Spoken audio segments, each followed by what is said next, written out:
అందరికీ నాకు వచ్చిన 2 నిమిషాలు కాబట్టి నేను అందరికీ దండం పెడుతున్నా. జై తెలంగాణ. ఒక 2 డిమాండ్లు చెప్పి ఒక 2 అంశాలు చెప్పి మూసేస్తా. మీ అందరూ ఒప్పుకుంటే మెదక్ జిల్లా పేరు గద్దరన్న పేరు పెట్టాలనేది నా ప్రపోజల్. తర్వాత చాలామంది పేర్ల మీద చాలా జిల్లాలు ఉన్నాయి. గద్దరన్న పేరు మీద అది ఉండాలి. ప్లస్ ఒక యూనివర్సిటీ, ఓ రీసెర్చ్ సెంటర్ ఇటువంటి గద్దరన్న నేమ్ మీద వాళ్ళ లోపల ఉండి ఉంటుంది. బహుశా వాళ్ళు చెప్తారు కావచ్చు, నాకు తెలియదు. కానీ ఒకవేళ ఆలోచన లేకుంటే ఆలోచన చేయమని చెప్పి గద్దరన్న 2 అంశాల మీద, సామాజిక అసమానతల మీద ఒకటి, తర్వాత నాకు తెలిసింది విద్య నేను చిన్నప్పటి నుంచి చూస్తున్నది.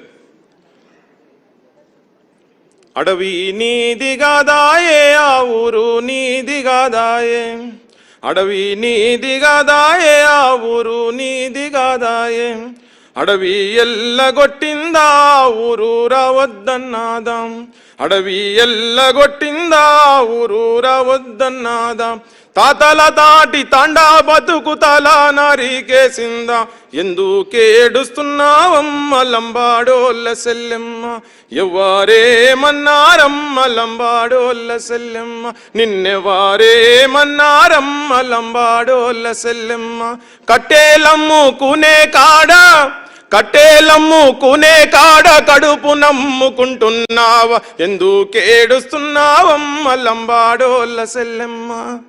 ఈ పాటలతోటి సామాజిక అసమానతలు ఎట్లా ఉన్నాయి అనేది చాలా స్పష్టంగా చాలా పాటలు చెప్పింది గద్దరన్న రాసిందే. సో ఈ అసమానతలను రూపుమల్పేటువంటి ప్రభుత్వం, ప్రజాప్రభుత్వం, గద్దరన్న కోరుకున్నటువంటి ప్రజాప్రభుత్వం ఇప్పుడు వచ్చింది. Young chief minister, young deputy chief minister ఇద్దరి చేతులలో పగ్గాలు ఉన్నాయి. నాకు చాలా నమ్మకం ఉంది. తెలంగాణముల బడులేలేవు, తెలంగాణముల బడులేలేవు, ఉన్న బడులకు భవంతు లేదు, వానకాలము ఎండకాలము వారం రోజులు సెలవు దినాలే, చెట్ల కింద మా పోరగాళ్ళు రా నీడ తిరిగినట్టు తిరుగుతుంటారు, పోరలు వస్తే పంతులు రాడు, పంతులు వస్తే పోరలు రారు, పోరలు పంతులు ఇద్దరు వస్తే రాయనీకే మా సారు గారికి చాకి పీసు లేదో, మాయన్నల్లారా చాకి పీసు లేదో, మాయన్నల్లారా దగా పడ్డన తెలంగాణము గుండె సప్పుడినుడో, మాయన్నల్లారా గుండె సప్పుడినుడో, మాయన్నల్లారా. 96లో గద్దరన్న రాసిండు తెలంగాణ బడులు ఎట్లున్నాయని. ఇప్పటికీ దుర్మార్గుడు గత ముఖ్యమంత్రి వచ్చిన తర్వాత 10 సంవత్సరాలలో 6000 బడులు తెలంగాణలో బంద్ చేసిండు. ఉస్మానియా రిక్రూట్మెంట్ లేదు. అవన్నీ ఇప్పుడు ఈ ప్రభుత్వం చేస్తున్నది. బడులు కూడా విద్యనే the most powerful weapon in the universe is ఏంటంటే హ్యూమన్ సోల్ ఆన్ ఫైర్.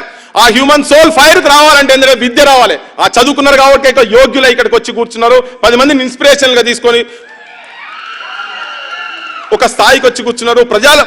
చాలా ఫ్రీ అనిపిస్తుంది. నెత్తి మీదకి వెళ్ళి ఇన్ని రోజుల నుంచి, నేను 2001 నుంచి ఈ కేసీఆర్ అనే దుర్మార్గుల మీద యుద్ధం చేస్తున్నాం.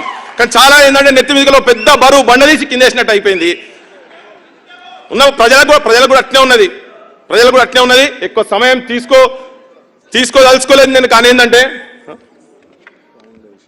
గద్దర్ ఫౌండేషన్ మా సూర్యం కరెక్ట్ జ్ఞాపకం చేసిండు. ఇది మేము ఏదో ఆషామాషిగా అనుకోలేదు. ఇలా రేవంత్ రెడ్డి గారు ఆలోచనలు, తర్వాత బట్టెన్న దీనిలో ఆత్మ ఉన్నది. ఈ ఫౌండేషన్ ద్వారా మేము చాలా పనులు చేయబోతున్నాం. నా భూతో నా భవిష్యత్. భారతదేశంలో కాశ్మీర్ నుంచి కన్యాకుమారి వరకు ప్రజల కోసం, అంటే ఏ సమస్య ఉన్నా ఎక్కడ ఏదున్నా తన సాహిత్యంతో, తన గలంతోని, తన కలంతోని మాట్లాడుకుంటూ జనాన్ని ప్రభావితం చేసి 6 తూటాలు దిగిన తర్వాత ఒక తూటా ఎన్ని పూసలు ఉన్న తర్వాత కూడా నాకు తెలిసి భూమి మీద అట్లా ఉన్న మనిషి ఎవరు ఉండకపోవచ్చు.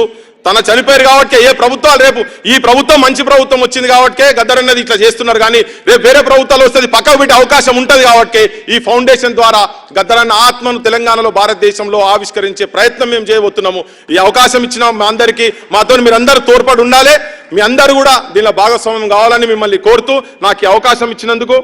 చాలా ఇష్యూస్ ఉన్నాయి కానీ అందరు పెద్దవాళ్ళందరికీ వారికి తెలుసు. వారు నేను మళ్ళీ ఆఖరికి ఏంటంటే మెదక్ జిల్లా పేరు గద్దరన్న పేరు పెట్టాలి. ఎవరైతే ఇంకొక ముచ్చట ఏంటంటే గద్దరన్నను ఆయన జ్యూస్ తాగినప్పుడు అరే గద్దరు వాడు ఫుట్పాత్ గాడు అన్నాడు. ఆ ఫుట్పాత్ గాని సలాకల బొక్కల కాళేశ్వరం కుంభకోణాల మీద ఎంక్వైరీ చేసి కేసీఆర్ కుటుంబాన్ని తిహార్ జైల్లో తిహార్ జైల్లో ఇక్కడ జైల్లో పడేసేదాకా దయచేసి నిద్రపోద్దని చెప్పి ప్రజలందరూ కూడా చూస్తున్నారని మా ఓటర్లకు అది బాగా ఆశ ఉన్నదని చెప్పి మీకు మనవి చేస్తూ నాకు అవకాశం ఇచ్చినందుకు ధన్యవాదాలు. జై తెలంగాణ.